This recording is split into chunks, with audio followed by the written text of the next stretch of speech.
ඔබට දනිස්සක් දාගන්න වෙලා තියෙනවා කියලා කවුරු හරි කියලා තියෙනවා. දැන් දනිස්ස ගෙවිලා තියෙනවා දාගන්න කාලේ හරි කියලා වෛද්‍යවරයෙක් කියලා තියෙනවා. අපි දනිස්සක් දාගත යුතුමද? ඒ ගැන අපි දැනගත යුතු කරුණු මොනවද? කෘත්‍රිම දනිස්සක් දාගන්න අවශ්‍යතාවයක් තියෙනවා නම්.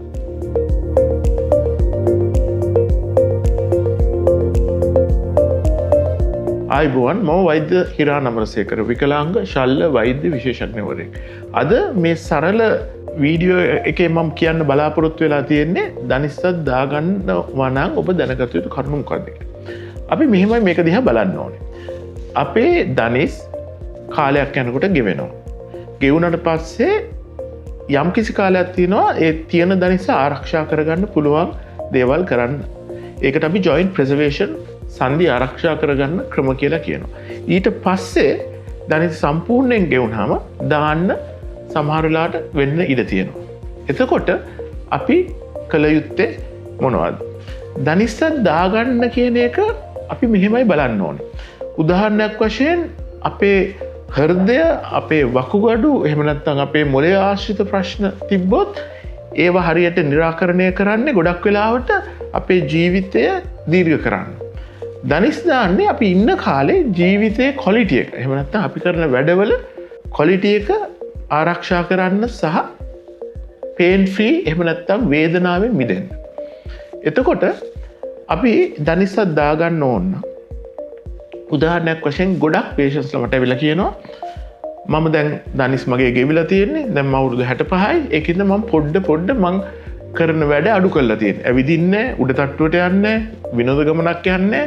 එහෙම ගියාම පොඩ්ඩ එක්තැන් වෙනවා. හැබැයි 65 එක්කෙනෙක් අවුරුදු 75 85 අවුරුදු 20ක් 25 ජීවත් වෙනවා. එතකොට දනිස්ස දාගත්තොත් අපිට අපේ ජීවිතයේ තියෙන තත්ත්ව ක්වොලිටි එක වැඩි කරගන්න පුළුවන්. ඒක තමයි ප්‍රධානම පරමාර්ථය දනිස්සක් දාගන්න එක. ලෝකේ වැඩියෙන්ම කරන ඔපරේෂන් එකක් තමයි දනිස් දාන එක. ඒක හරි වෙලාවට, හරි විදිහට, හරි තැන සංකුලතා ඇති වෙන්නේ නැති වෙන්න කෙරුවොත් ඊටාම සාර්ථක ඔපරේෂන් එකක්. එක පැත්තක් දාගත්තු පේෂන්ට්ස්ලා සමහරවිට අනිත් පැත්ත දාගන්න ඕනේ කියලා කියනවා. හැබැයි සමහර පේෂන්ට්ස්ලා එහෙම නැත්නම් රෝගීන් දනිස්සක් දාගෙන තව කෙනෙක්ගෙන් අහුවාම ඒ කට්ටිය කියනවා ගොඩක් වෙලාවට දනිස් දාගන්න එපා කියලා. එතනදී තමයි ඔබට තීරණය ගන්න වෙන්නේ. දනිස්සක් දාගන්නකොට අපි කරන්නේ අපේ ප්‍රධාන කාටිලේජ් ගෙවිලා තියෙන එක අයින් කළා ඒක වෙනුවට කෘත්‍රිම දනිස්සක් දාන එක. ඒකෙන් කෙරෙන්නේ ප්‍රථමයෙන්ම කැක්කුම අඩු වෙන එක. දෙවෙනි එක දනිස්සේ ඇදයක් තිබ්බොත් ඒ ඇදේ අපි අයින් කරලා දෙනවා. තුන්වෙනි එක පේශිවල ශක්තිමත්භාවය අරගෙන දනිස්සේ ක්‍රියාකාරීත්වය වැඩි කරලා පරණ විදිහට අපිට කරන්න පුළුවන් වැඩ ප්‍රමාණය වැඩි කරනවා. දනිස්ස දැමීමෙන් අපිට පුළුවන් පරණ විදිහට කරපු නැති ඇක්ටිවිටීස් ආය කරන්න. ඒ හින්දා අපි හැමදාම බලන්න ඕනේ දනිස්සක් දාගන්න එකේ තියෙන වාසි සහ ඒක දාගත්තාම ඊට පස්සේ කළ යුතු දේවල් මොනවද කියලා. මුලදීම අපි බලන්නේ අපේ දනිස්ස ගෙවෙන ක්‍රම අඩු කරලා කොච්චර කල් තියෙන දනිස්ස ආරක්ෂා කරන්න පුළුවන්ද කියලා. ඒකට අපිට ගොඩක් වෙලාවට ආහාර, එක්සර්සයිස්, එහෙම නැත්නම් ෆිසියෝതെරපි, භෞතවේදී ක්‍රම තියෙනවා.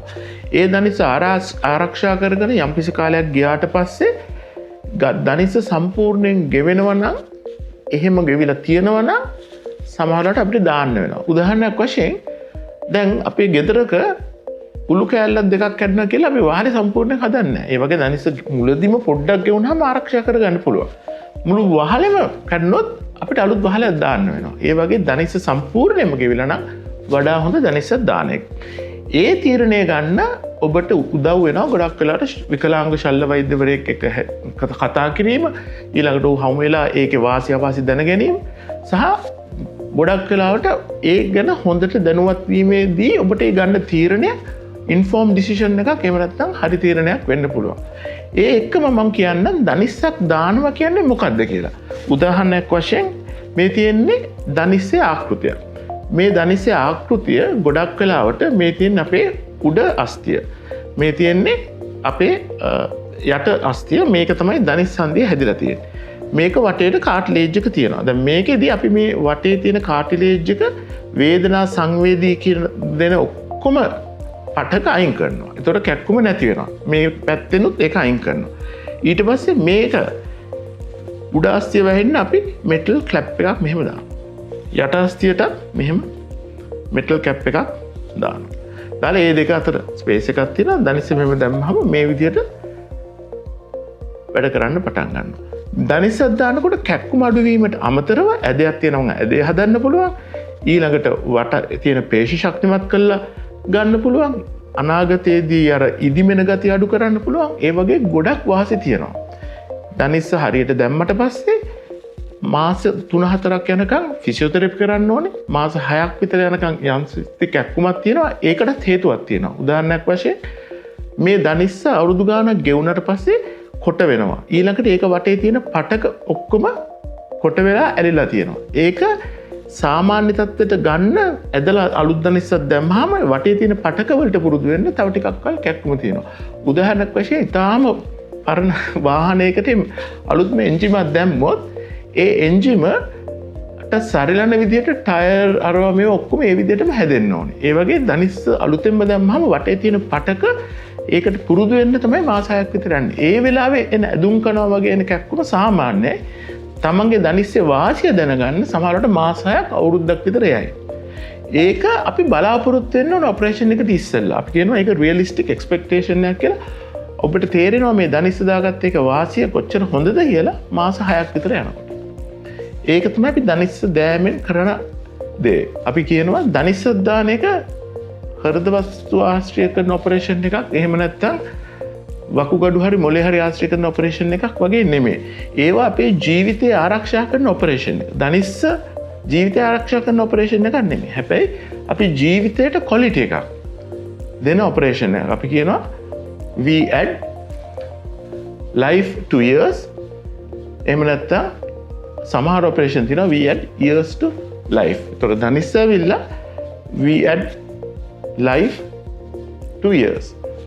අපේ ක්වොලිටි එක වැඩ කරගන්න පුළුවන් ඉතාම සාර්ථක ලෝකෙ වැඩියෙන්ම කරන ඔපරේෂන් එකක් තමයි total knee replacement කියන්නේ.